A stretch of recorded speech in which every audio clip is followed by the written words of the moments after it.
This is a relay project. Real Talk starts right now. Here's Ryan Jesperson.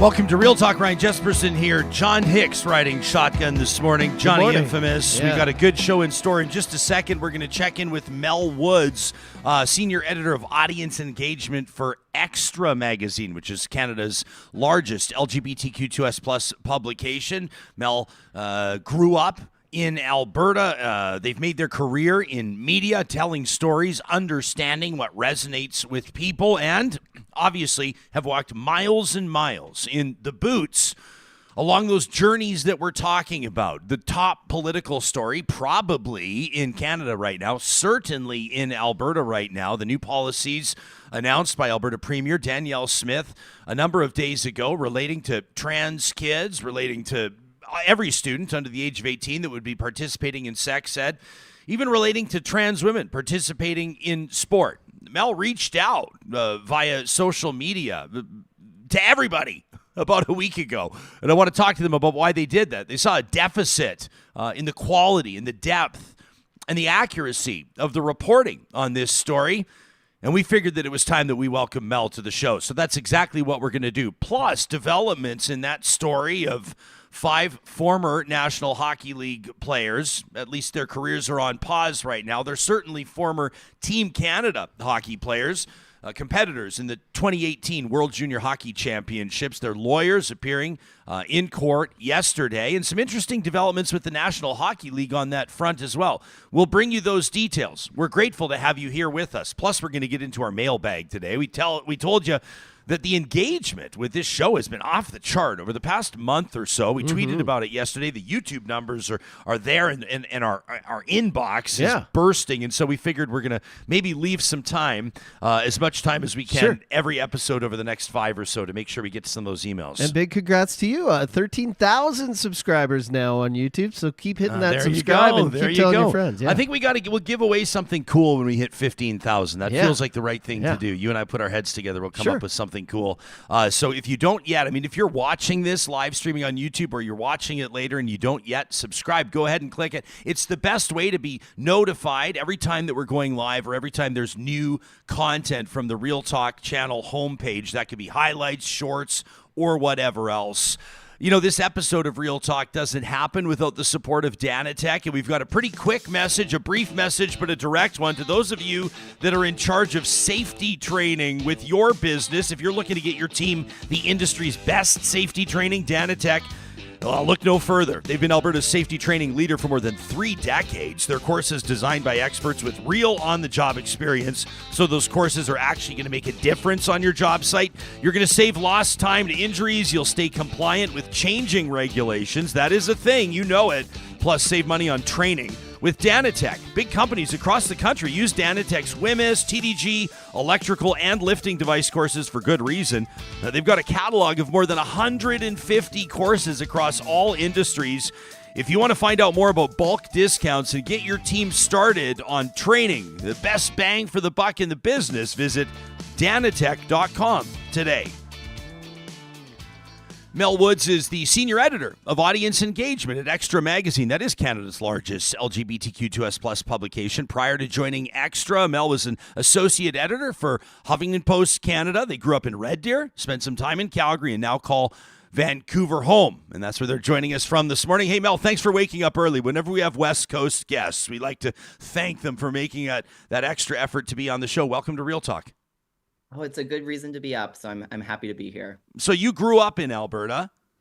Yeah, I grew up just outside of Red Deer, actually, in Springbrook, and went to school for my whole childhood, high school, graduated high school in Red Deer in 2013. Went to Calgary for 4 years and did my undergrad, and came out to Vancouver for grad school and didn't leave. But I always say that I still have a deep love and care for Alberta and the people of Alberta.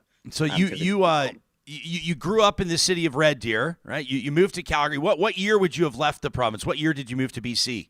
I moved to Vancouver in 2017, September 2017, but I've been back and forth to visit friends and family frequently. Okay, so then. whenever I'm going to talk politics with somebody, I always like to know what era were they living here, what premier did they leave under, and that sort of thing. Yeah, I mean, I was a university student when Notley was elected, so that was obviously a very kind of pivotal moment in my political consciousness of growing up under conservative governments, and then watching the NDP Orange Wave when I was in, I guess that would have been my third year of university. So did you consider yourself to be politically interested or even politically savvy as a young person? Like, did you pay attention to politics in high school?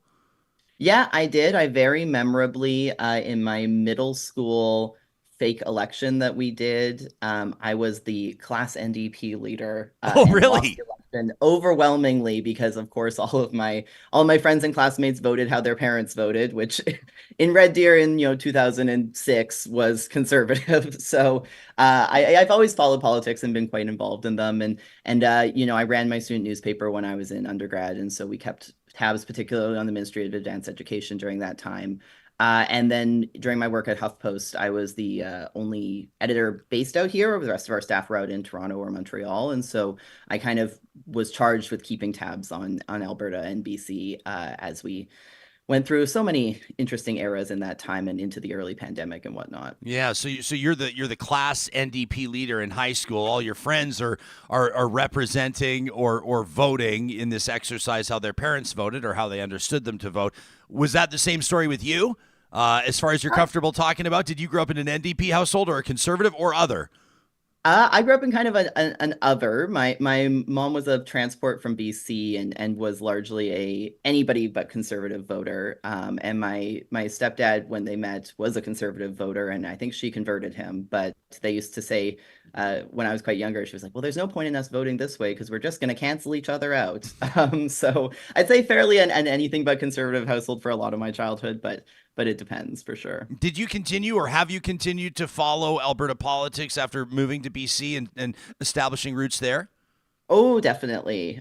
Because not that BC politics aren't exciting. Obviously, we've had a very interesting this week with a cabinet minister resigning and whatnot. But there's something about Alberta politics that are so messy and so interesting to follow. So again, while I followed them professionally for when I was working for HuffPost, I watched every Dina Henshaw presser during the early pandemic, every single day.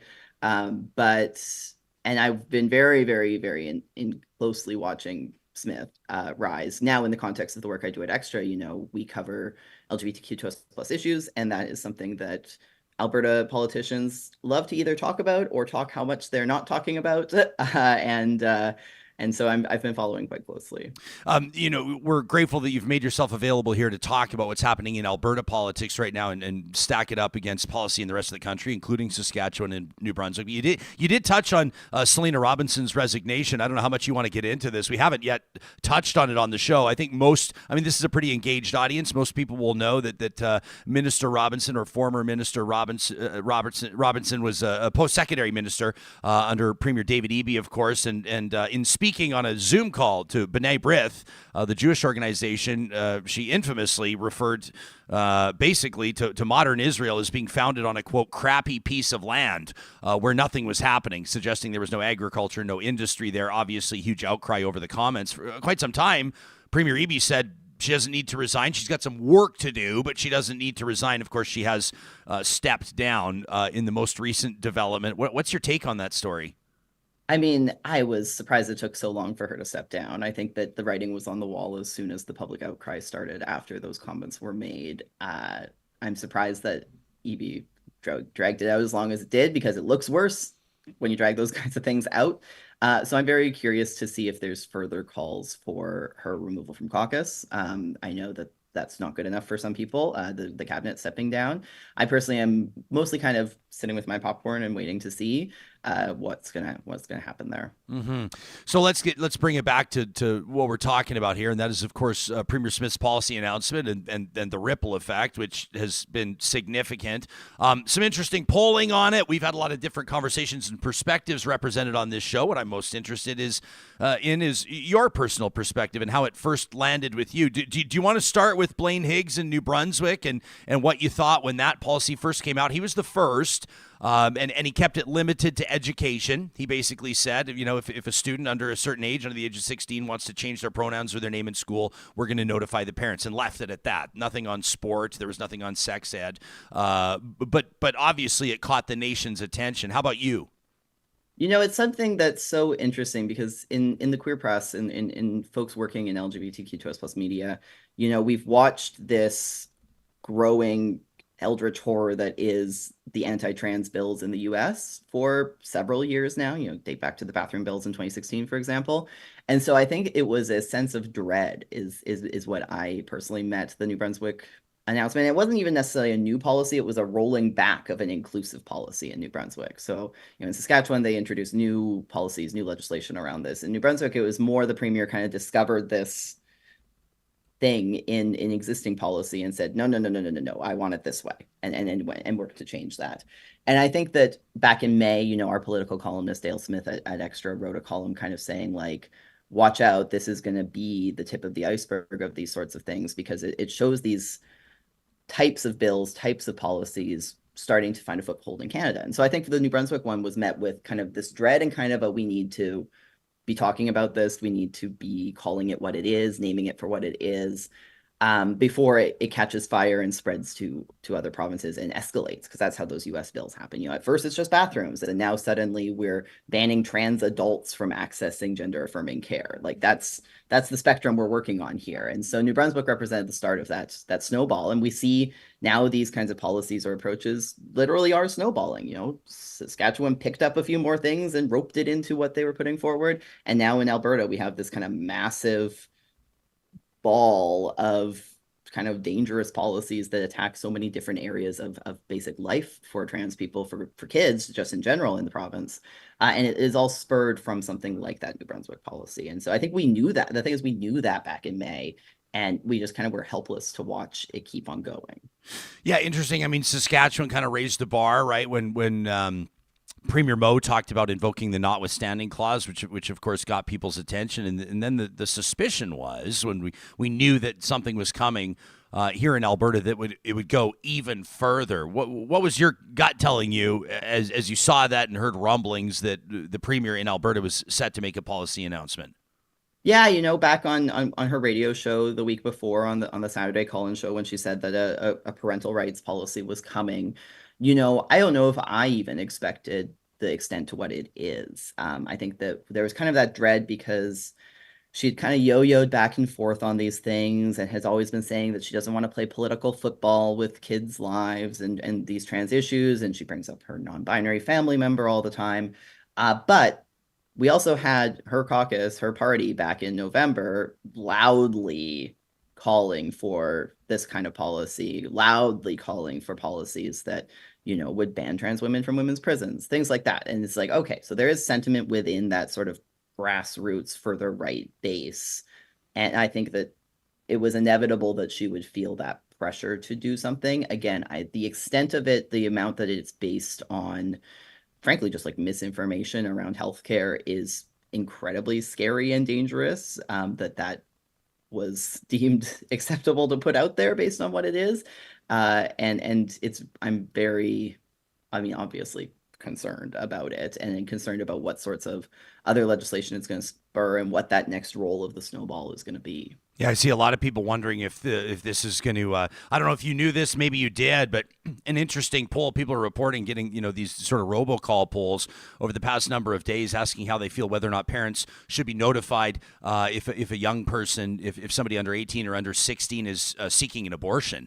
And everybody's going, hang on a second, whoa. Like, where are we on this? That has nothing to do with that, or does it have everything to do with that? And so people's spidey senses are tingling, to be sure. I wanted to ask you this, and it's always weird for me when I read somebody's tweet back to themselves, but for the benefit of our audience, you and I have never met. This is the first time that we're speaking, but I saw this on Twitter. When you put it out, you said, I desperately hope, this is a tweet you put out on February 1st, I desperately hope that well-meaning cis journalists take the lead from and listen to trans people in the coming weeks covering Alberta. There are so few of us openly trans journalists working in Canada, and it's frustrating to watch people get it wrong or stumble through. You write, "This is deeply personal to me. I grew up in Alberta. I spent 22 years of my life there, and that doesn't mean I'm any less suited to cover this story because I'm trans, but it does mean that I'm intimately familiar with what's at stake here and how important it is that we get it right." You saying it's going to be exhausting watching panels full of cis people so often beaming in from Toronto or wherever to try to talk about what's best for trans Albertans. And that's the case, you say, no matter how well-meaning you are. Let's talk about unflinchingly pulling no punches, talk about media coverage of this story and media coverage bigger picture of issues impacting trans Canadians and members of the LGBTQ2S plus community. Yeah, it's something I was tweeting about that because, you hope to get ahead of the curve on these things, and you hope to kind of say, and for me, somewhat selfishly, it's also me saying, I will come on your show, I will come here and talk, as not just a token trans person, but as somebody who covers these things as my job and also happens to be trans. And I think that I've actually been weirdly impressed for the most part this week. I think that especially you look at what was happening yesterday with the pressers and the kind of media tour that Smith was doing around this, there was challenging her on the misinformation that some of these bills are guided in. And the whole point of legislation like this and the whole point of policies like this being introduced in the way that Smith introduced them, this very faux concern, twangy guitar music, heartwarming stock photos type thing is meant to kind of create concern where there isn't concern. She's creating these things that people should be worried about when they really shouldn't be worried about them. This mass epidemic of kids getting surgeries and sterilizing themselves. That's not what's actually happening. You look at the stats alone for top surgery, which top surgery is one of the most harmless things possible. They say in 2023 in Alberta, only 22 people under the age of 18 had top surgery, and they can't even differentiate what top surgery means. Lots of people have surgery on their chests for, breast reductions, for breast enhancement. There's lots of reasons, and the government can't even keep track of that to point to it being a problem. You look at puberty blockers as this thing that she's saying, oh, we can't be giving kids puberty blockers before they're 15. The whole point of puberty blockers is that you give them to kids before they're 15 so you can buy more time and let kids make decisions. It's not about forcing kids into an irreversible decision. It's about buying time and creating more decisions. But the way that this policy is being presented, the messaging coming from Smith, and I would say and her government, but it's all coming just from Smith. We can't just take that at face value. We have to challenge that. We have to challenge these kind of assertions that she's making, these baseless facts too. Yesterday she brought up a reference to a video of a supposed trans woman rugby player flattening a harmless girl on the pitch, and that's why we need to enforce trans women in sports. That video is a piece of misinformation that has circulated online weeks ago and was proven to feature a cis woman in it, not a trans woman. These are grounded on misinformation, on false information. And, I know that a lot of trans people know that. A lot of folks who've lived this and had to kind of justify our own existences for so long know these things, know them inherently, also from just living them. And so I think that there is often well-meaning cis folks like to go into these kinds of conversations and hear out, quote unquote, both sides. And I get that. And, I believe in honest, fair, equitable reporting, but there's also a very important step in as a journalist in challenging this misinformation and calling it out for what it is and not giving it the kind of platform and weight it deserves. We always use in workshops that I do on responsible queer and trans reporting, I often use the climate change example, where we don't do a story about climate change and interview a climate denialist in a story about climate change. This is not an issue with two sides. And an issue like this, it's important, I think, to again, call it the misinformation for what it is and hear from the communities impacted, and also recognize that this is not a political football. This is not an issue with, it is an issue of policy, but it's also an issue of lives. And I think the stakes involved there, we're talking about kids' lives here. I having been, I didn't come out as trans until I was in my mid-20s, but knowing many people younger than me who did, it scares me seeing legislation like this and policies like this, again, be presented as helping kids when they're going to really, really hurt kids. So that's all I'll say is I was tweeting that, and obviously moments of frustration. You look at the timestamp on that, and it came at 8 a.m. on Thursday morning after watching that video on Wednesday night. And it was just kind of a warning to the media community to stop and take stock and listen to folks who've covered these stories in the US, who've covered them elsewhere in Canada, and who are really familiar with those kinds of tropes and misinformation that get trotted out about this, and are ready to challenge it, and are ready to call it out for what it is, and are ready to not just take what Smith is saying here at face value, because unfortunately we're fighting against a giant misinformation machine. There's so many people who will watch that video who don't have that background information, all the medical evidence that shows that puberty blockers are very perfectly safe and well peer reviewed in the medical community.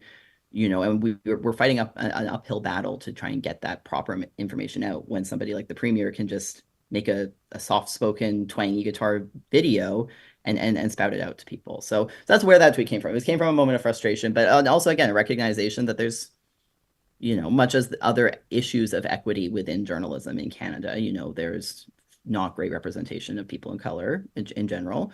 There's also not a great representation of trans folks in journalism. And I'm conscious of that based on how many young people I get into my DMs asking me for advice, because I'm one of the only ones who's out and visible. And I wear that burden and understand that in a moment like this, it is my job to be visible, to talk, to call out these things, and to do good reporting along the way.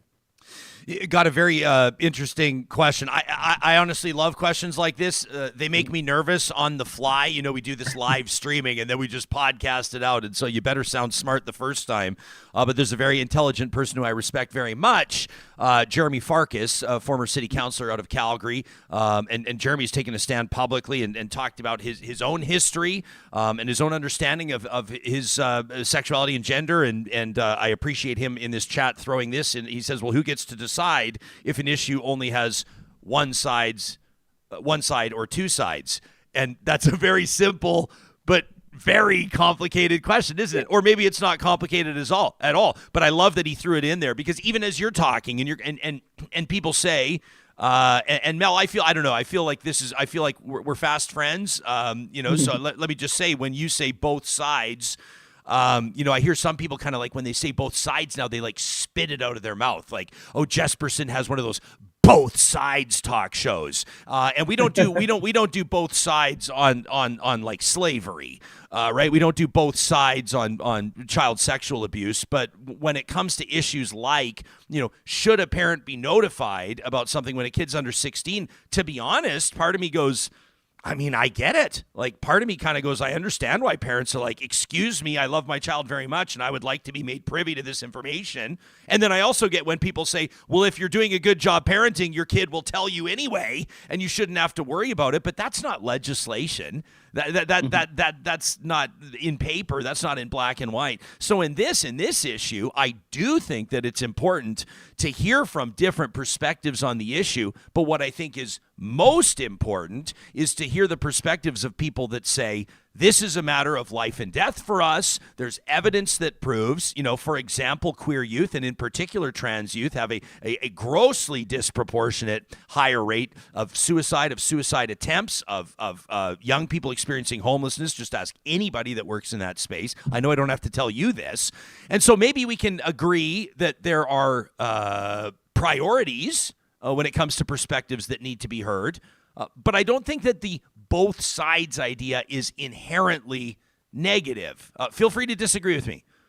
No, I think to clarify, I don't think that not to make this more of a convoluted rhetorical loophole, but I don't think that both sides or one sides is a both sides issue. What I'm talking about is the balance of what's being talked about and who's being challenged and who's being questioned in their validity to speak on an issue.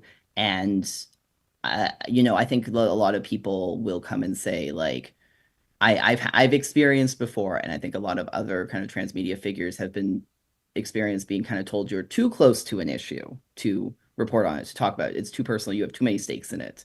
And that's what I am pushing it back against more so, is this idea that we aren't qualified to give thoughtful analysis on this, and that we're too emotionally attached to it. But we're emotionally attached to it because it's a real issue. And to the issue, we don't have enough time to go into the whole deep debate of like parental rights, specifically with the pronoun notifications and things like that. But I encourage folks who are really kind of hyper fixated on that to also think about the rights of affirming parents in legislation like this. The rights of parents to give their kids an affirming education. You think about these sex ed policies that Smith has put forward here that will require opting into every lesson about gender, sexuality, identity, that sort of stuff.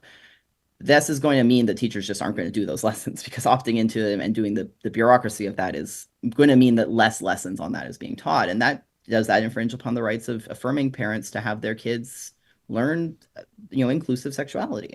Those kinds of things I think are when I encourage folks to kind of consider with these things, and also the rights of kids. Like we're talking here about the rights of parents to know things, and this is what happened in Saskatchewan. The reason why these legislative challenges were brought forward against Scott Moe's legislation was pointing out that there's certain protections for kids under the Canadian Charter of Rights and Freedoms. So yes, I get. I know that both sides is such a hot topic phrase to bring up, but I mostly mean it just in the context of not taking. And I think that every good political watcher knows this, is to not just take what a politician is saying at face value. But in the case of this, we have like documented evidence of how this process happens in the States. We get these. There's so many people in Alberta who had no concern at all about kids getting bottom surgery until Wednesday. And Smith has created that concern, frankly. And that's what worries me about it. And so we can't just take what Smith is saying as to be like, oh, that's a thoughtful, interesting perspective on this. It's like, no, it's grounded in misinformation, disinformation, and no scientific evidence. And we have to say that. Like that's our job as media people, to call that out, to point to the science, to say that this is grounded in politics, not science. No matter how much she keeps on saying that. Even yesterday, she was saying that over and over again, and it's while spouting out more misinformation. So that's more what I mean, I think. Joining us, if you're just tuning in, we're talking to Mel Woods, editor of Xtra Magazine. I want to recommend, if folks are looking for more facts on this, like I would say, Whiskey here in our live chat said, this is more a conversation, it's facts versus feelings, and the facts are on Danielle Smith's side. I'm not sure about that. As a matter of fact, I'm quite certain that that's not accurate. And I would like to recommend you check out our February 2nd Real Talk Roundtable. If you're looking through our podcast or YouTube archives, you're looking for the episode titled Fact Check, the truth about Alberta's trans policies, where we talked to Dr. Kate Greenaway, who's been practicing gender-affirming care, a family physician for more than 20 years, the president of the Alberta Teachers Association, Jason Schilling, and Hannah Hodson, who joined us. Hannah is a former staffer for Erin O'Toole, federal conservative leader. She's the first openly trans candidate. She ran in 2021 in Victoria, the first openly trans candidate in the Conservative Party of Canada's history, and it was certainly an enlightening conversation. I like that Jeremy, by the way, followed up on this, on his comment, and I wanted to get to that as well.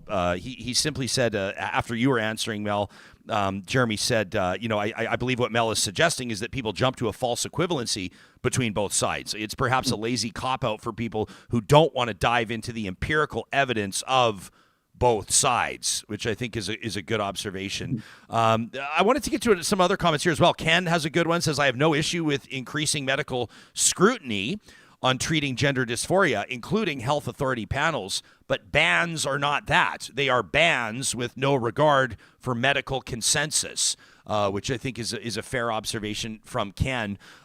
Mel, when we come back, I'd love to talk to you about, like, if you're willing to get personal and talk about your journey growing up and what it was like in high school. You say you didn't come out as trans until your 20s, but I think it's important to help the average Canadian, the average Albertan, understand the perspective of a young person in high school that's unsure of what's up, that knows that they're feeling a little bit differently than maybe the two friends they're talking to at recess or whatever the case may be. I want to get into the sex ed stuff with you, and if you'd like, we're working on a roundtable coming up on trans women in sports, but you did write about it, so I'd love to get your take on that. We're talking to Mel Woods, senior editor of audience engagement for Xtra Magazine. By the way, you can read their work at xtramagazine.com. That's just with the X, xtramagazine.com. Mel on February 1st publishing a piece on what they call the cruelty and calm of Alberta's attack on trans rights. This conversation happens with the support of Real Talk partners like our friends at Eden Landscaping that want to remind you that they're going to be putting shovels in the ground this spring. And if you want to have your landscaping project kick off as early as possible. That means you're going to want to talk to them right now so they can get that design work going. More yards than ever before. The plans are going to need to change. We're taking a look at weather patterns. We're looking at what's happening with climate change. So that means that plant varieties, water capture, hard surfaces, people are adjusting their plans as they want to make sure that those designs reflect function over the next number of years, decades to come. You're making an investment in your outdoor space. Why not make it a smart one? You're going to make your best investment with Eden Landscaping. You can start the conversation today with a free consultation. Get started at landscapeedmonton.ca. Our friends at Grand Dog Essentials, quality raw food, want to let you know about a couple of new things going on there. You can check out their website anytime at granddog.ca. They've got a new raw pet food blend that's going to help support your dog's immune system. It's Grand Dog's salmon raw pet food blend. No diet complete without omega-3, essential in both a dog and cat's diet to help manage inflammation and support their immune system. All dogs and cats are going to love this blend in their meal rotation, particularly great for dogs that have intolerances to other protein options. And then it's got this fine texture that's a real hit for the smaller dogs and cats in your family. You can check out feeding recommendations by visiting the product page at granddog.ca. They'll deliver to your door in Calgary, Edmonton, and Central Alberta. Don't forget the promo code REALTALK knocks 10% off your first time order. Friesen Brothers, how exciting. We've seen that sign go up at the traffic circle. Local reference for those of you in Edmonton, 142nd Street, 107th Avenue, that traffic circle. Everybody was wondering, what was that big construction project? And Johnny and I weren't allowed to say, but now we can announce it from the rooftops, Johnny. It's Friesen Brothers. Yes. They've got the sign up. They're targeting a spring opening. We'll tell you the exact date as soon as we can. But in the meantime, at their South Edmonton location, want to let you know February 10th and 11th, they got a vegan feast going on from 4 to 8 p.m. An all-you-can-eat vegan buffet, including vegan lasagna, the vegan shepherd's pie, full salad bar for just $20 a person. Unbelievable deal at the Friesen Brothers Rabbit Hill store in South Edmonton. You can find more details at friesen.com/vegan. And if you're looking to get your life on track from an organizational standpoint, you need to declutter your space and you need to do it now. Today's the perfect day to visit californiaclosets.ca. It all starts with a free design consultation. That's where their team of experts can give you ideas you may have never thought about. What about a Murphy bed in your home office to turn it into a guest room? What about getting that ironing board out of the way in the laundry room so it's simple to use but not always in your way? What about an entertainment center or a cabinet? How about a reinvention of your garage? They do it all better than anybody else.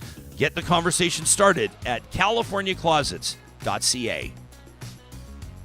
Mel Woods joining us, senior editor of Xtra Magazine, and you can check out their work at xtramagazine.com.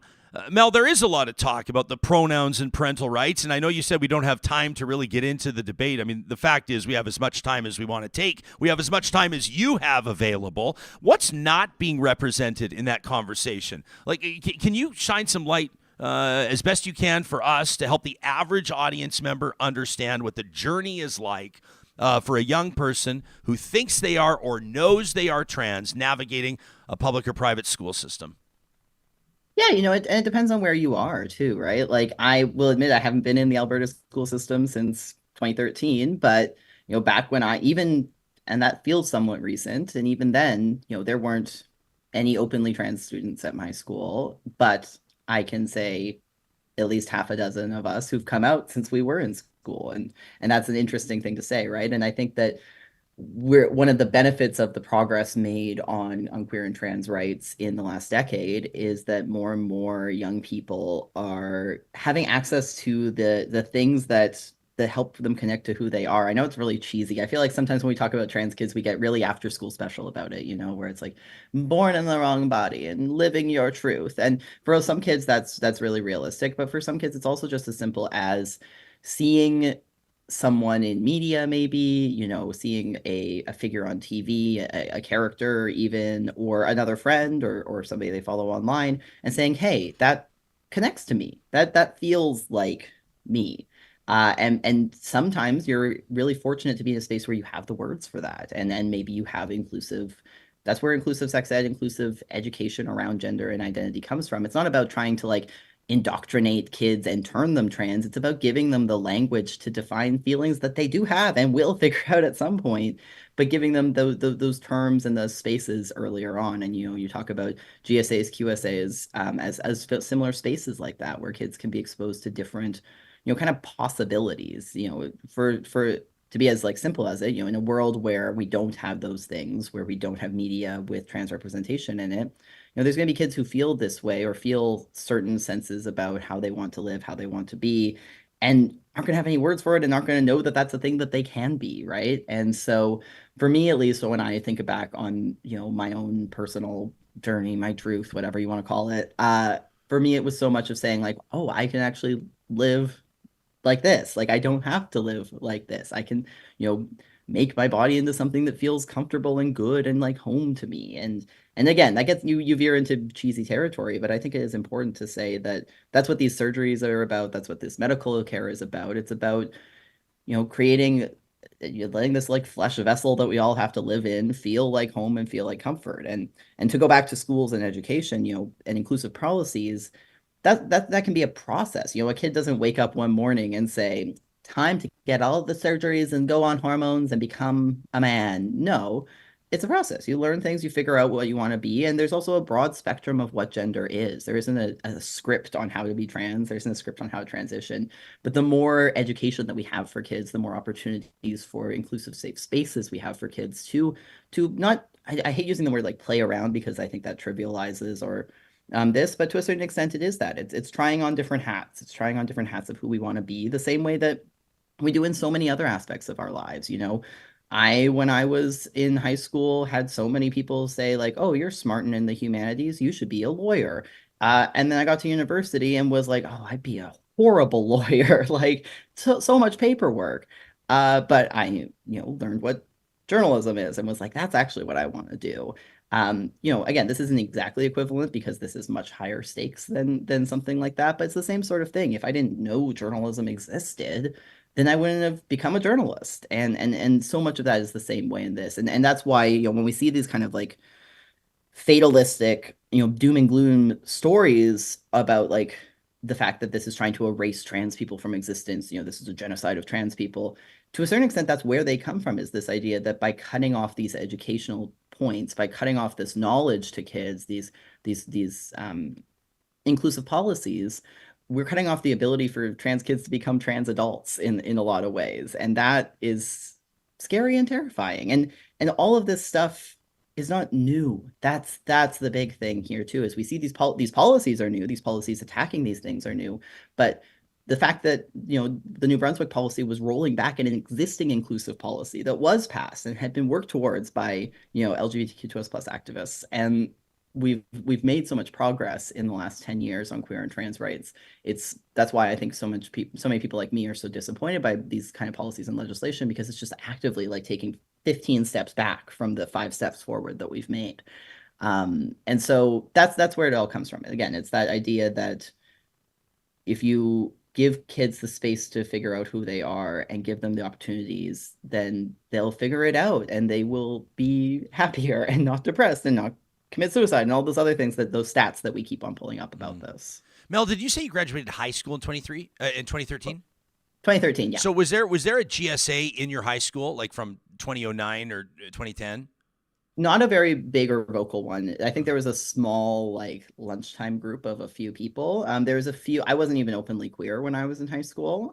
There was a few. I could count on one hand the number of openly queer people in my high school, and we did have a queer teacher actually, who I remember very formatively.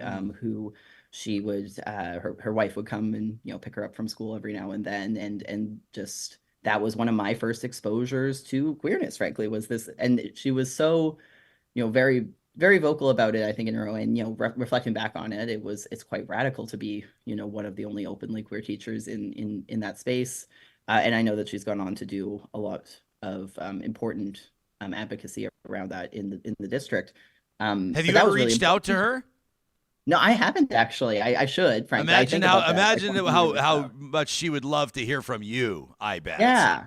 I don't know if she's still in even working anymore. I haven't checked in a few years on Googling and things like that. But But that's what I mean, and these kinds of policies, they make life harder for queer teachers. They make life, suddenly you're going to have, parents who have been stirred up with this faux concern from people like Smith saying, oh gosh, you talking about your wife in school is an education on gender ideology and sexuality, and I have to have my kid opt into that. And now we're talking about like the dark ages. Like that's some bad stuff. And that's where these policies go. That's like we, no matter how pleasantly they're presented on their face, that's what they lead towards. And that sort of stuff scares me.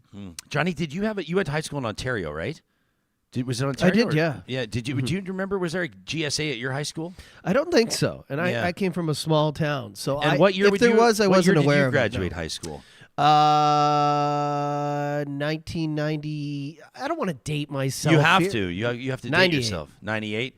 Yeah, I graduated in 95, and Mel, I don't remember, although there may very well have been. I mean, like, I graduated high school in 95. That's like forever ago. But can you believe I graduated high school almost 30 years ago? I'm just glad your number's longer than mine. But I do remember, in our high school, I remember the same thing. It's oftentimes it's the teachers that make an impact, and the teacher that puts a pride flag up in the classroom, or the teacher that sort of puts themselves out there is like, and maybe they do know and maybe they don't know. That they're signaling to certain students in that student population that walking into that classroom is walking into a safe space, and that's a big deal. But obviously, you don't. It's not intuitive and empathetic and intelligent and responsible policy just to assume that every school is going to have that one teacher that's willing to put their neck out there or do something that goes above and beyond. Like, I think that more and more people are recognizing the importance of GSAs. Well, and also, like, this policy directly targets teachers doing that sort of thing. You talk about the pronoun disclosure policies. You have a kid who, again, whether they're exposed through media or through their friends or wherever, kind of come to terms and say, hey, maybe I feel this way. Maybe I want to try, see how it feels to use a different pronouns or a different name, or go by a shortened version of my name or whatnot. And maybe that teacher or a teaching assistant or peers of theirs are the space that they feel comfortable trying that out in before they kind of hard launch with their parents. These pronoun policies directly forbid that, and the teacher could face professional backlash for giving that space to those students, and that's a scary prospect, because where are these kids going to trial run those things? Not every parent loves to think that they are going to be an inclusive safe space to their kids. And I talk about the well-meaning parents here too. Not where, we have this like specter of a transphobic, unaccepting parent out there. So often, there are parents who think that they're doing a good job and are well-meaning, but their kid may still not be comfortable hard launching with them yet, because they understand the kind of big step that could be.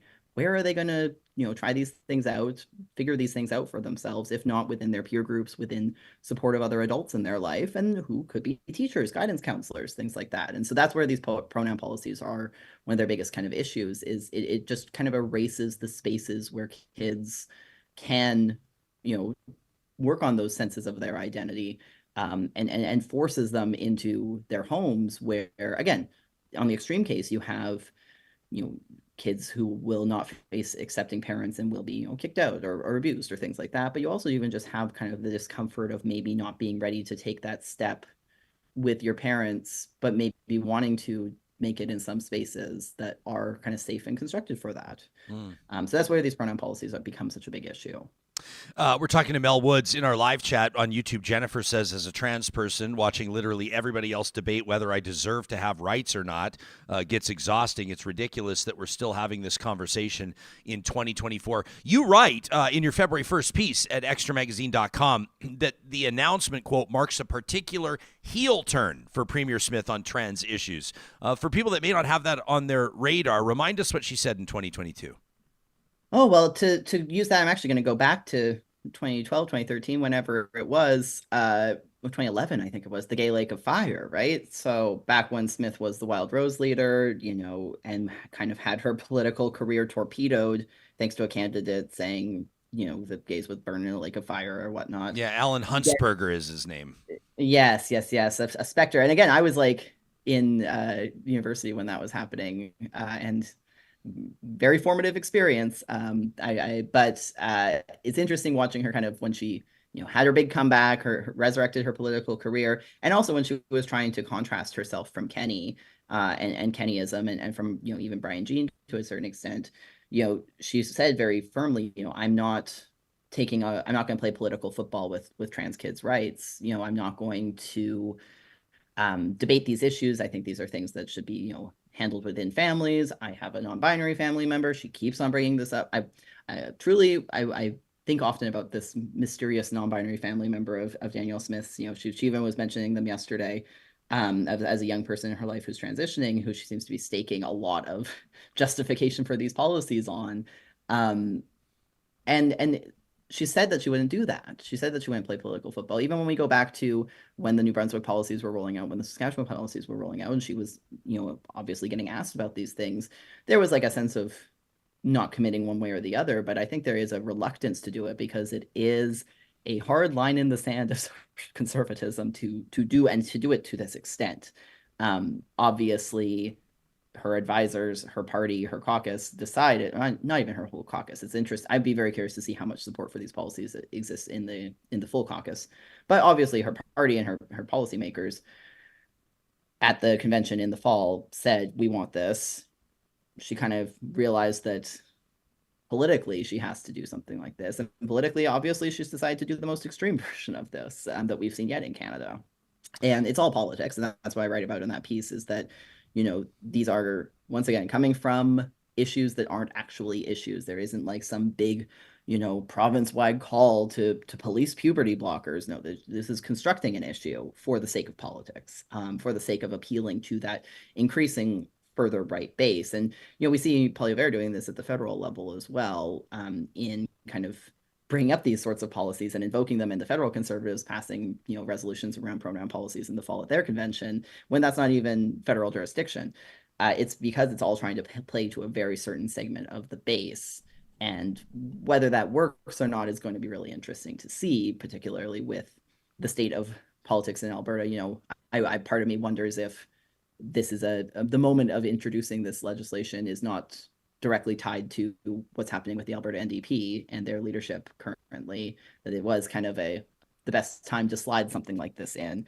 But yeah, it marks a heel turn. It marks her going directly against everything that she said during the leadership race. She said, I won't play political football with these issues, and here she is doing it. And I think we have to call that turn out for what it is. Yeah. I think most people that are paying attention to Alberta politics know the source of it, know who it's intended to placate or keep happy. I think most people know why it's happening, or at least have strong and probably informed suspicions as to why. Mel, I want to respect your time, and this is kind of like a three-headed monster. Like there was somebody here. Our chat's just on fire right now, so I'm trying to set them aside so I can read them, but everybody's participating somewhat, which is a great problem to have. But somebody basically said this goes way beyond parents. Here it is from Plain Power. It says the policy's gone far beyond pronouns in classrooms. It's so oppressive. So you've got kind of like the three pillars of the policy announcement, and then there's way more from there. I mean, talk about Alberta establishing supports and recruiting, physicians to do the surgeries, and if people want to hear a physician commenting on that, look for our February 2nd episode with Dr. Kate Greenaway, who's skeptical that any surgeon would want to move to Alberta right now to do that work. But there's a lot to it. But let's say the three are kind of parents and pronouns, sex ed, and trans women participating in sport. That's kind of like the three pillars of the policy announcement. I don't know if you agree, but I don't want to ignore any of them. If you have a take on sex ed, my take is pretty simple on this one. I think that the opt-in is a bizarre and curious decision. I think it's intended, quite frankly, to throw hurdles and roadblocks in front of sex ed and make it more difficult, and to ensure that the kids whose parents don't want them participating in this Marxist indoctrination. You can probably see my tongue planted in my cheek. That they don't have to subject their kids to that. And then there's the trans women in sport thing, which to me, like that. I mean, yes, it's also trans rights, but I think that that's a different issue for a lot of people. I think it's an issue where most people, including me, don't have a fulsome understanding of the evidence, but we know what we see. it may be a limited sample size what we're seeing.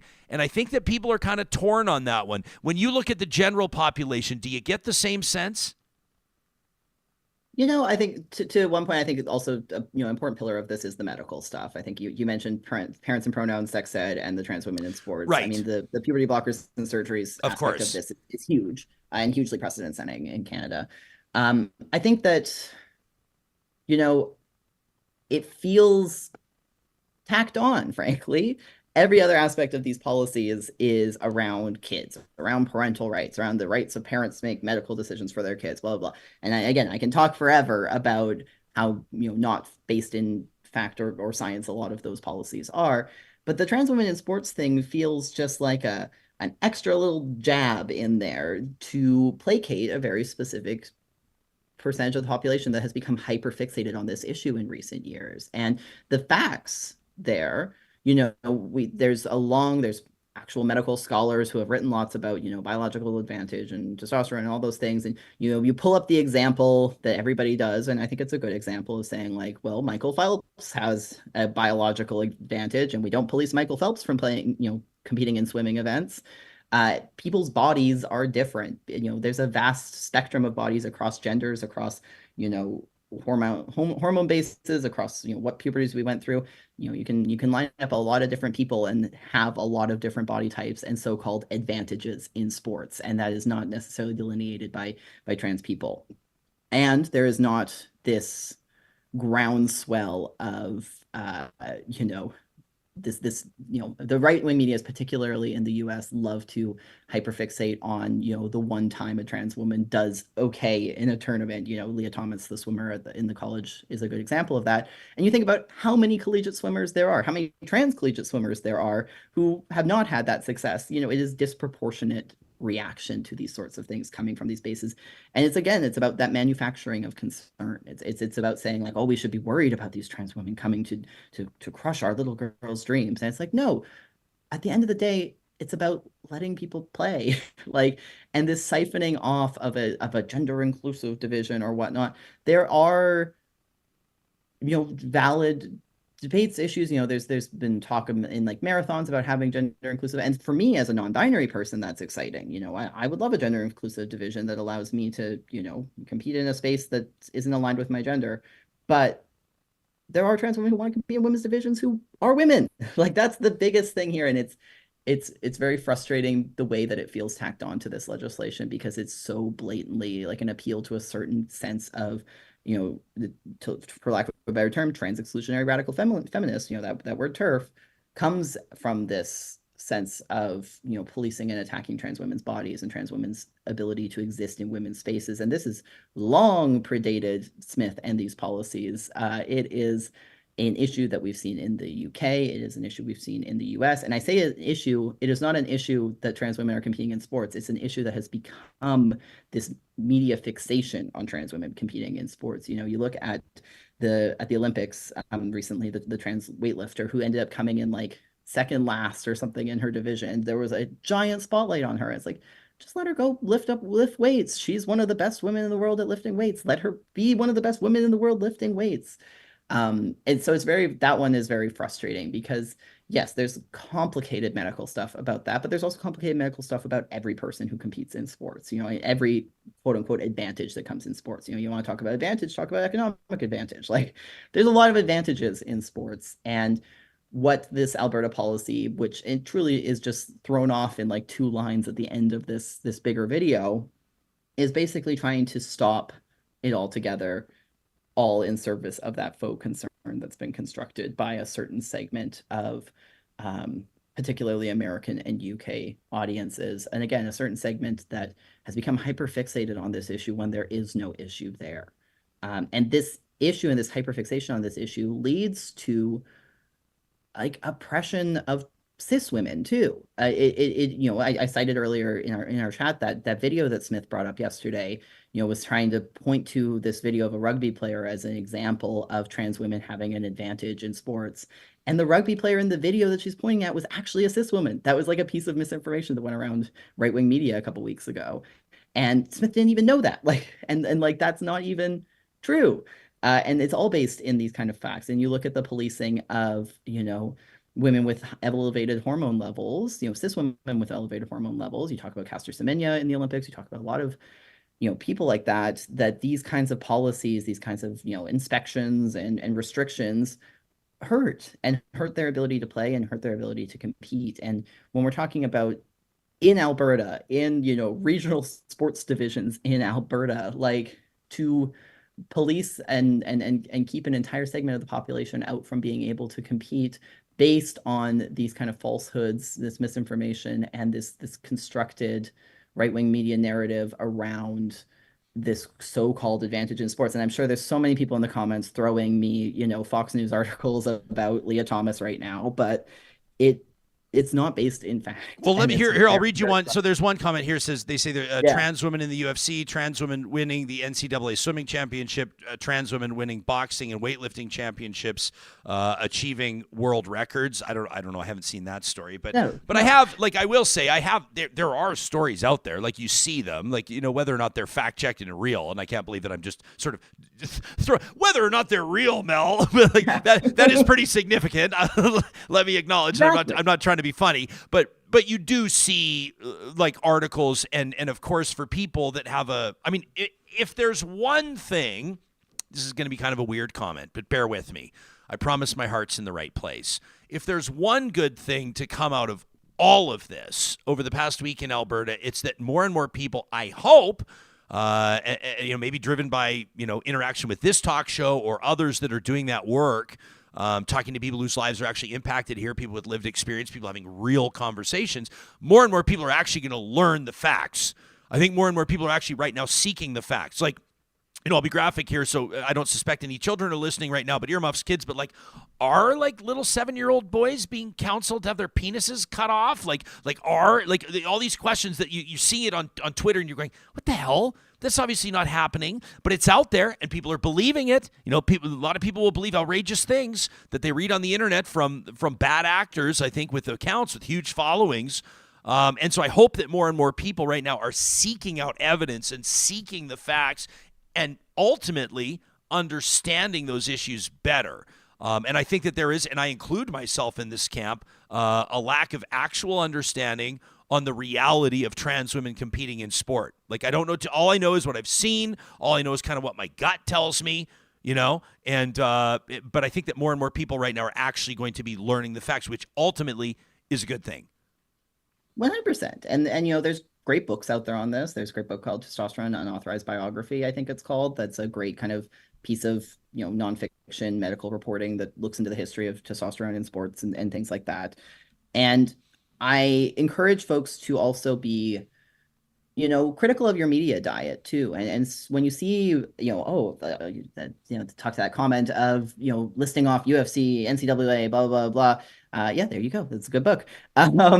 You lift off all of those things and you think, okay, well, where are these coming from? Is this just isolated things that have been hyperfixated on?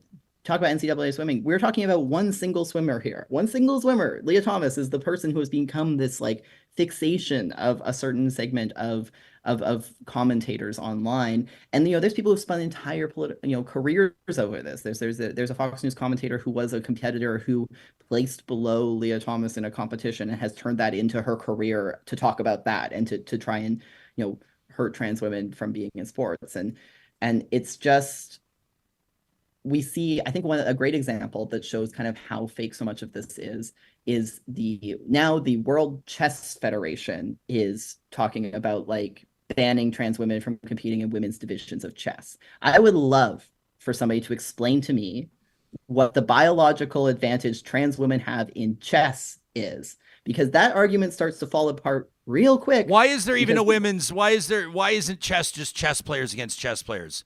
I don't know. Are you even a chess? Are we qualified to talk? I'm not. I don't even know the difference between a pawn and a rook. Are those both exactly? Chess but pieces? I use that example so often because it's just it shows kind of how fake all this is. This outrage is not really outrage. Why are we banning trans women from competing in chess? And it goes all the way. Then you kind of draw that out, and then it's well, why are we banning trans women from competing in swimming? It goes that far. So again, I'm not fully. I would caveat this by saying I am not a full expert on these issues, but I am somebody who's also read a lot about this, as much as the commentators, but read other things about this. And I just encourage folks to look at your media diet with a bit of critical thinking, and look at what sorts of studies. When we talk about studies, everybody loves studies and surveys.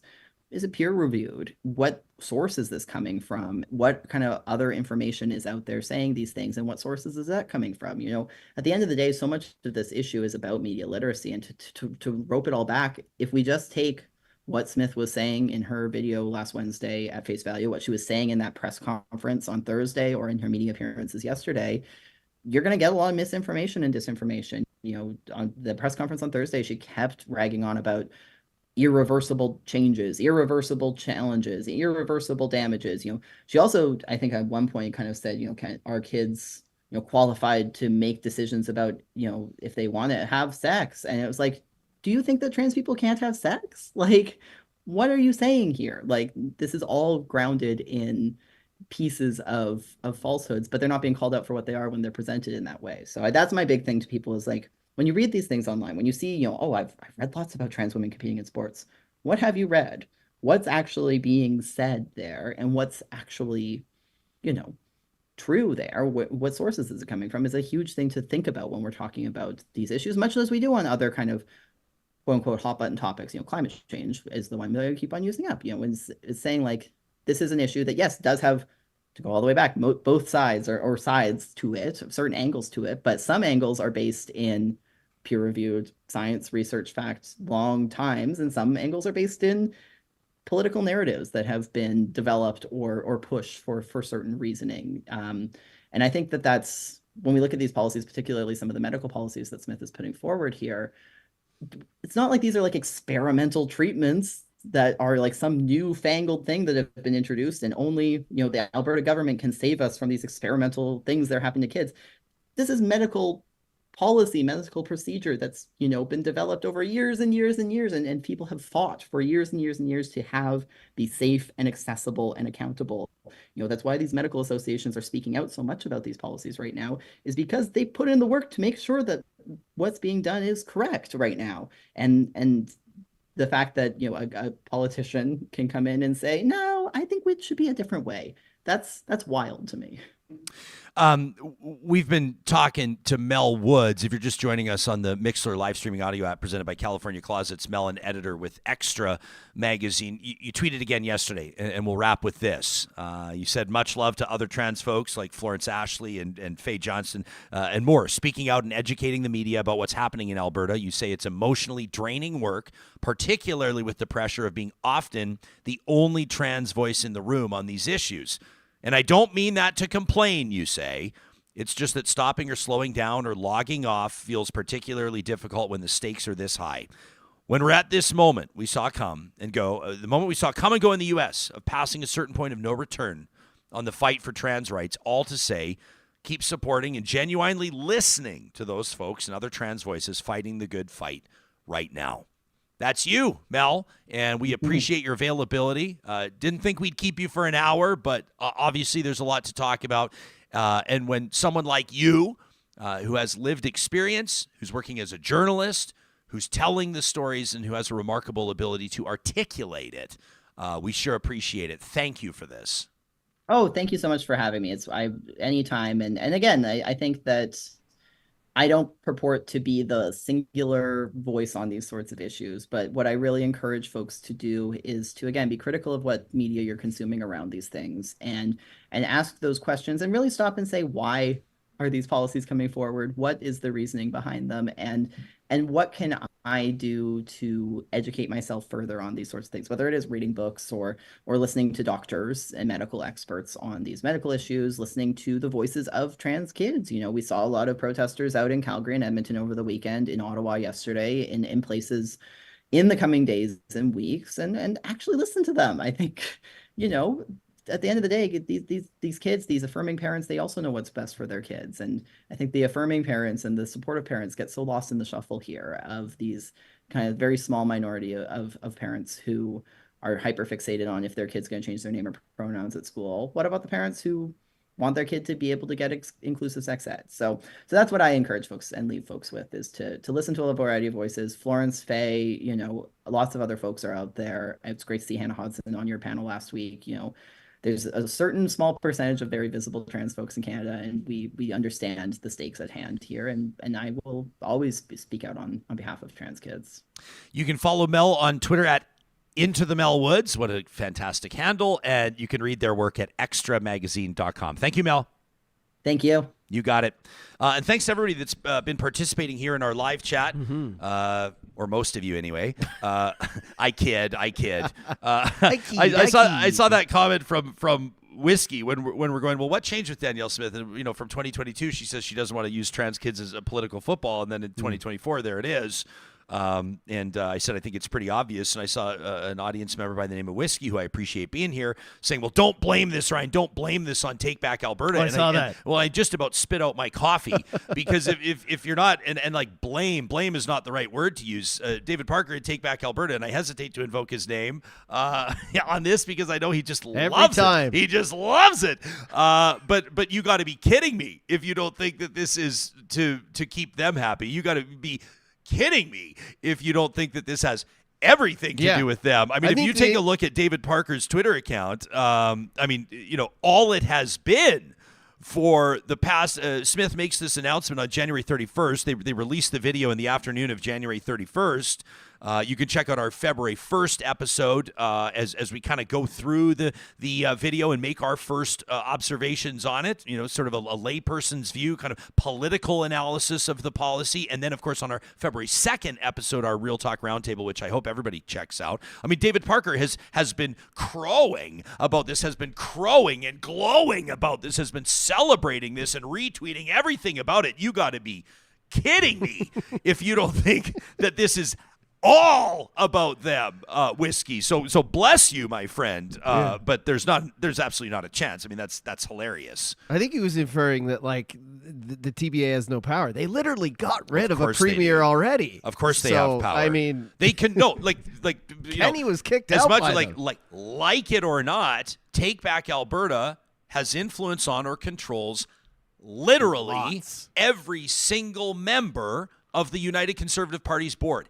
Every member. They voted. And how did they do that? They did that because they're working harder than anybody else right now, because they understand ground game, because they're doing more than anybody else is. And quite frankly, my progressive conservative friends, from basically the moment that Jim Prentice lost the election to Rachel Notley in 2015, kind of folded up their tents and went home.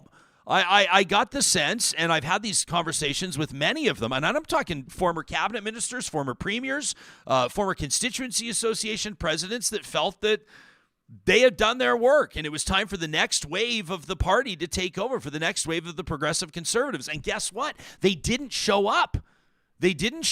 And so then you had basically the former kind of Wild Rosers, whether they were or were not officially affiliated with that more right-wing, kind of more socially conservative political movement, which has always been around in Alberta, obviously. And they basically took over the party. And Jason Kenney, while he achieved the leadership of the Progressive Conservatives and merged it with the Wild Rose, everybody knows that they took over the Progressive Conservatives to basically make sure that party went nowhere. And the United Conservative Party now, like we said, and I won't say his name because I want him to keep handing me the brown envelopes of all the background information, and he's been a great source over the years, but someone who is, if there was a series of House of Cards of Alberta politics, this guy would be one of the main players. He once said to me that the United Conservative Party, under Jason Kenney at the time, mind you, was the party with all of the entitlement of the PCs and all the crazy of the Wild Rose. I mean, that's the combination of what it is. And so you have hundreds of thousands of so-called progressive conservatives in Alberta right now that are not participating in the United Conservative Party board. They're not participating in the constituency association levels. They're sure not participating in things like school boards. And there is the sense on Take Back Alberta, David Parker said as much to us when he came on the show. He told us, he opened up his playbook. He said, we're coming for the school boards next, because they sense that opportunity, because nobody else is serious about it, and nobody else is putting in the work. So obviously they took it over because it was an easy takeover. Because every single time that a board seat became available, or every single time that there was blood in the water, and ask Leela here about this. I mean, there's a million examples. They pounced, and they've taken advantage of it, and you're now in a position where the governing party in Alberta is controlled by what you may see described as a fringe minority of people. They love it. They have like bumper stickers that say fringe minority, but they've got a lot of power, and you're fooling yourself if you think they don't. I mean, the premier on this show has said to me, I've asked her directly, to what degree does David Parker control your decisions? To what degree is David Parker or Take Back Alberta or representatives of or affiliates of or those close to? You got to be careful. Politicians are smart and slippery. So you got to make sure all your bases are covered. But to what degree does that group have influence on this government? She says none. But it's obvious that it does, because these are their top priorities. They talk about it and they celebrate when those things happen and when they become policy. Or when they become legislation. So I think that that's probably obvious to most people in the room, but maybe not all.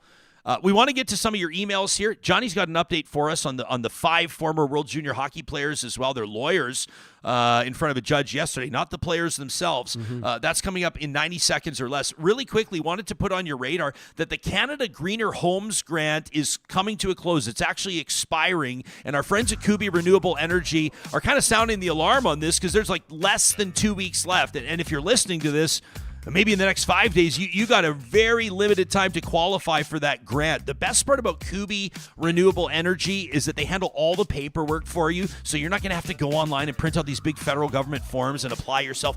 They'll do it for you to make sure that you can get solar up on your roof. They've been installing this week up until the snow fell because the weather's been so bizarre. They've had their teams out putting solar panels up on people's roofs in January.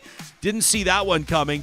But they want to make sure that when all that snow's melting in April, that they're up on your roof and that you've made as much of an advantage as you can in your position on paying for it or having it subsidized, right? Why not pay less to then pay less and less and less for your energy with solar panels from Covey Energy at covienergy.ca.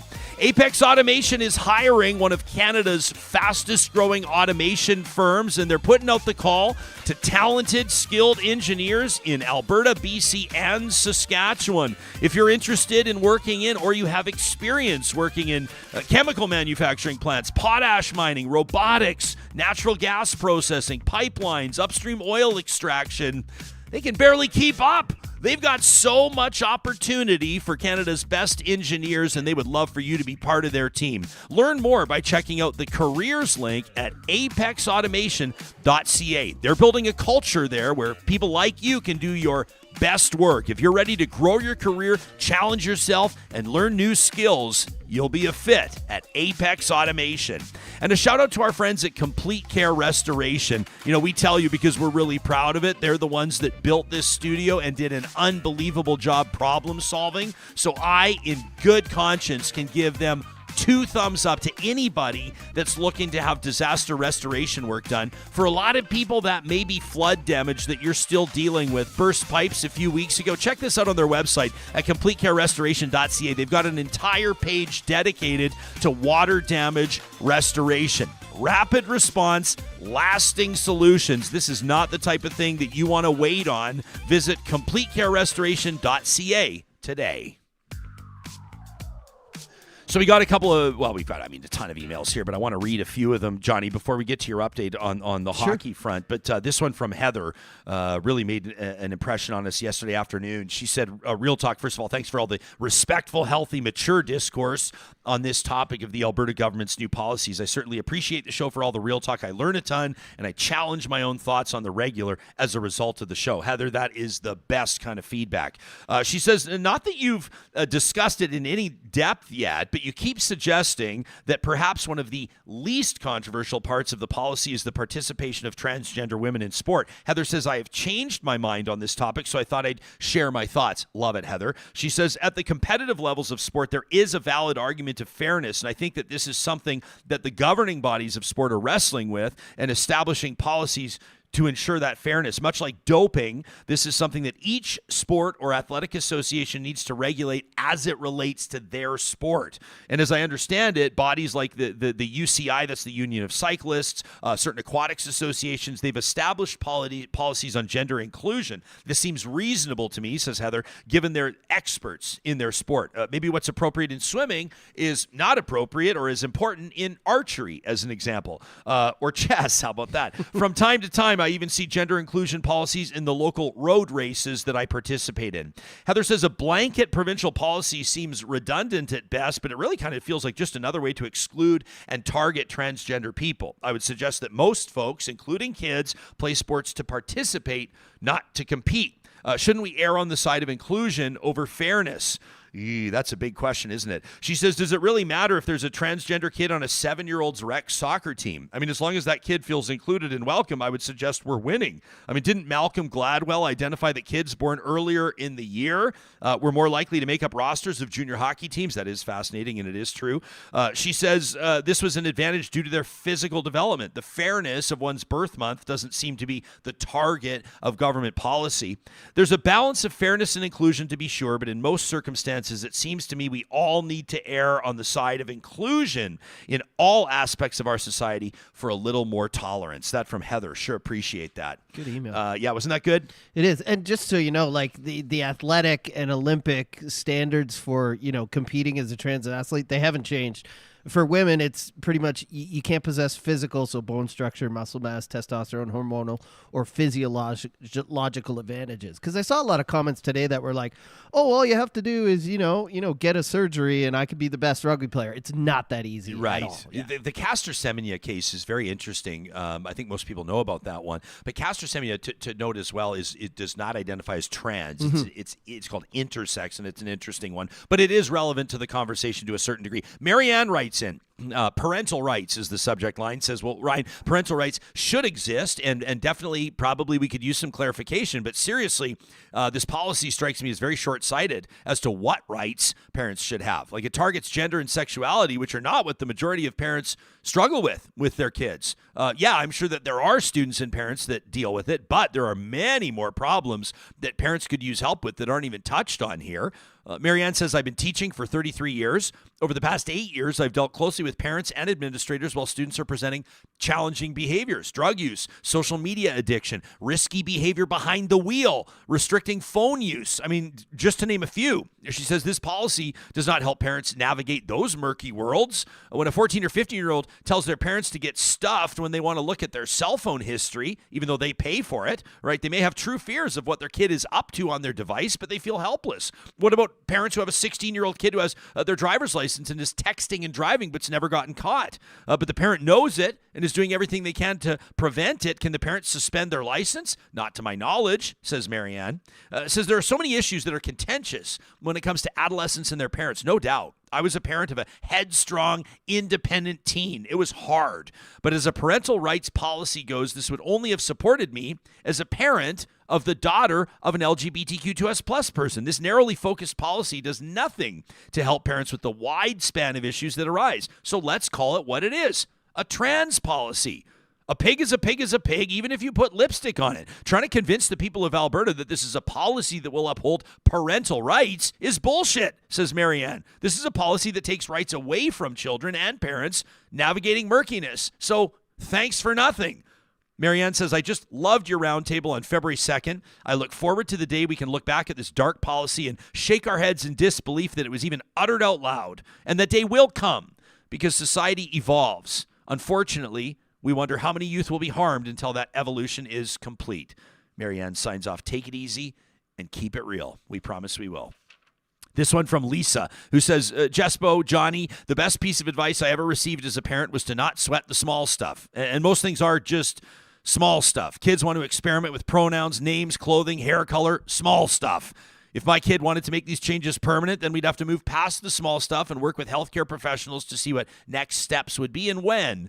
And I hear that all these supports are currently in place to make those decisions. I also know it would be easier to talk to a trusted person outside the home about this to start with rather than your parents. And by the way, I saw that note. Someone in our live chat said, we love our kids. It would have been very difficult for us to hear about our child's sexual or gender identity coming out from a teacher, Yeah. which I thought was an interesting point. Lisa goes on and says, in terms of the requirement to opt in for sex ed, what a step backward. It makes no sense. It's so much easier to opt out than in. I think that's the point. She says, and I'm not sure why there's no talk of transitioning from female to male in this whole discussion of sports. Discrimination of the trans community should be inclusive. That from Lisa, which is kind of a funny sign off. And then this one from Dave. Dave's looking to light a fire. I love it. His subject line, finally real leadership in this province. Dave says, I was delighted to hear our premier's words yesterday affirming that her government is finally taking a stand against the barbaric cultural practice of infant genital mutilation in this province, preserving the right of the child to make decisions about the sexual health of their body as adults. Indeed, it takes real steadfast leadership to not even make mention of a religious exemption to allow this barbaric practice to continue. Circumcision must never be forced on a child or young adult. This is a decision best left to them once they turn 18. That from Dave. I like what you did there. Whole other discussion we can get into. You there. can send us an email to talk@ryanjesperson.com 24 hours a day, 7 days a week, and we sure appreciate it. And keep in mind, if your email's got a little more punch power, it may be a great fit for our Friday tradition. That's the Flamethrower, presented by the DQs of Northwest Edmonton and Sherwood Park. It's how we wrap up every Friday episode, and you can catch it as a special edition podcast on Saturdays. So a development, we're talking to you here today on February the 6th. Yeah. February 5th, Monday, was the first day that legal representatives, the lawyers for the 5 hockey players charged by London police in the alleged sexual assault of a woman following a celebratory event recognizing the achievements of the 2018 World Junior Hockey players underway. The lawyers appearing in front of a judge, but a pretty remarkable development, Johnny, from London's chief of police. Yeah. So yesterday he gets on the news, and this is kind of, I don't think I've ever seen this happen ever, where a police chief directly speaks to an alleged victim of sexual assault on the news. But here's what he had to say. I want to extend, on behalf of the London Police Service, my sincerest apology to the victim, to her family, for the amount of time that it has taken to reach this point. As a police officer working in this space for many, many years, I can tell you that this is a difficult situation for all victims and survivors of sexual violence. That was London, Ontario Police Chief Tai Truong apologizing for a 6-year window, a 6-year delay in laying charges. Keep in mind as well, which I think is important to note, is that London Police had actually closed this investigation. Yeah. And when the complainant here filed a civil suit, which was settled quietly by Hockey Canada for about $3.5 million, it put it back on the radar. Thank you to the excellent investigative reporting of several journalists in Canada. That prompted London Police to reopen the investigation. They didn't do it on their own. A lot of comments you see under all these stories is like, why is she coming back with this? She already got money. She didn't do this. The police saw that they made an error and thought that people were getting away with crimes and reopened it. But pretty unprecedented for a police chief to go on the news and directly talk to a victim. It struck me as pretty crazy. Yeah. I mean, I'll say I appreciate him wearing it. I appreciate him doing it. Yeah. You wonder how many other people that have experienced a nightmare like this are like, where's my watching apology? that going, where's my apology? But we were talking about this yesterday. It's also like, this isn't over. Like, how long is the case itself? And then whatever happens, restitution, sentencing, or whatever. I mean, this could be 6, 7, 8. It could be a decade before this whole thing is over. So, I mean, good on him for owning it, but at the same time, it does not look good for the London Police. Yeah, this from Tweety63 in our live chat, who says 6 years is a really long time. I'm glad he apologized.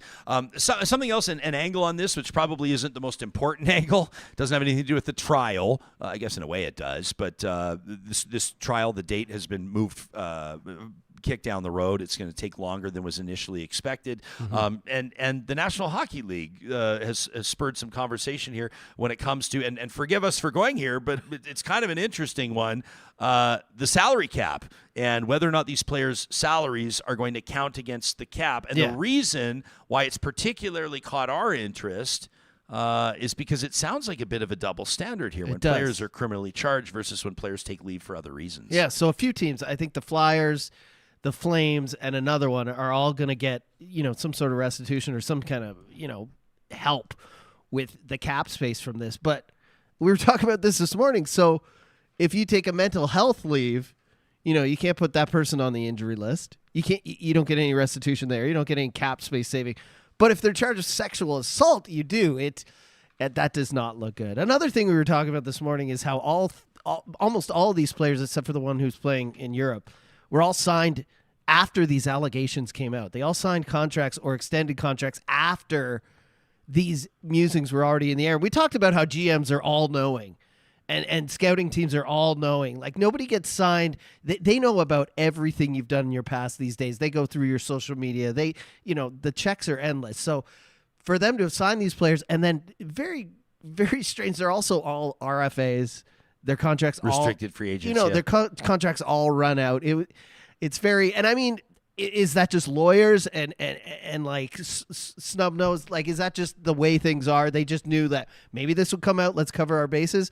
Or is it the league covering up indecency, right? Everybody in Calgary seems to be sticking with the story that the Flames did not know about Dylan Dubé's situation, which is just so hard to believe. They know everything. It's so hard to believe. They know if you jaywalked in high school when they sign you these days. Like, they know everything. everything. Know more now than they used to. Yeah. I think because they've had to, and they've had to get to that point. But I find it very hard to believe that none of the teams would have known. It's widely accepted almost as fact. I don't think that anyone's ever heard an Ottawa Senators general manager or ownership go on the record and say that the reason that they held the rights to Alex Formenton but had not signed him, the whole reason why this top prospect was playing over in the Swiss League was because they were waiting for these charges to drop or because they knew that he was implicated in this. But that seems to be widely accepted. But why just Alex Formenton, right? Why not the others? So these are questions. Maybe we'll see more light shone on this as this trial folds out and as people learn a little bit more about it. But that's the update at this point. Wanted to touch on one other story that people probably saw yesterday. It's under the Municipal Governance Act. Of course, Albertans and people living in our province, our home province, do have the right to essentially invoke like recall legislation and to try to have a politician recalled. And that is the case. That is happening down in Calgary as a group of people. We believe that it's led by Craig Chandler, or at least he's involved in this, longtime Conservative operative. I've seen other names mentioned here, but I have inquiries in with them right now. I'm trying to confirm it because I want to get them on the record. I want them on this show. I want us all to ask them exactly why they're doing it. And of course, we want to talk to Mayor Gondek about this as well. But here's how it works. Based on the numbers, they've got to get, if you want to recall a politician in Alberta, they have to have served a certain amount of time in office, and then you've got to get signatures to represent 40% of the population of that jurisdiction. So in Calgary, with Calgary's population, that means that this group now has 60 days starting yesterday, so 60 days starting February 5th to collect approximately 515,000 signatures. That is approximately 150,000 more than voted in the last election. So you'd have to get everybody that voted in the last election, including people that voted for Gondek, all to sign. It can't be online. It's not digital. No, it's pen to paper. Door to door? Set up at shopping malls, go door to door, go to Calgary Flames games. So it's impossible. Whatever they're going to do. I mean, nothing's impossible, but it is very unlikely that they'd be able to collect 515,000 signatures in 59 days. Super unlikely. But I thought if it was online, there's always, you could never know. You could fudge the numbers. You could get a bunch of people to sign. Well, it would have to be, obviously, if people ultimately want to get to a point where you can have digital voting yeah. machines and things like that. They would have to be, obviously, when you're talking about reversing the results of an election, it would have to have as much credibility, as much bulletproof nature to it than the election itself. So it's not going to happen. They're just obviously, doing it to smudge it. I tweeted yesterday. I said Mayor Gondek, I'm sure, is sleeping just fine right now, but it is of interest. It's an interesting story that we'll keep an eye on. The attempted recall of Calgary Mayor Jyoti Gondek. You can let us know what you think about that. Before we sign off for the day, I wanted to let you know, if you don't have plans coming up on Sunday, we're talking about February 11th. Of course, that's Super Bowl Sunday. And if you live in Edmonton, or if you're living anywhere near Edmonton, I'd love for you to join us at the Cabin Pub and Party on Jasper Avenue. I'm going to be hosting their Super Bowl party. We're going to have an absolutely fantastic time. It's their annual Cabin Bowl, the big game party. $30 your ticket. You got to get it in advance because it will sell out just like it did last year. Your $30 ticket includes an all-you-can-eat tailgate buffet, fantastic food, guaranteed seating, so you're not going to be up against the wall getting your toes stepped on. You get a commemorative team t-shirt. I mean, that's worth $30 alone. Ooh. Plus you get a prepaid pint of Moosehead, and you're entered to win all prizes. We give away prizes at the end of every quarter of the Super Bowl, including a $1,000 cash prize. That's it. I'm you going. don't even have to wait for it, I'll Johnny. see you there. It's literally, it's like 10 brown bills in an envelope. I'm They're in. just going to hand somebody $1,000 for showing up. You going to come see it? I'm going to You go. want Go to come Taylor's party? boyfriend. All right, there you go. Go Taylor's boyfriend. Johnny and I made our Super Bowl picks with Charles Adler yesterday, if you wanted to catch that. So you can get your tickets at thecabinyeg.com, and I hope to see you on Super Bowl Sunday. We've got big shows coming up the rest of this week, including tomorrow. She's going to be joining us in studio after becoming the first of the NDP MLAs, a former cabinet minister, to announce her candidacy for the leadership of the party. She's making the trip up from Calgary. We're going to sit down with former Justice Minister Kathleen Ganley. If you have a specific focused question you'd like her to answer, you know where to find us. In the meantime, tell your friends. And thanks for watching Real Talk.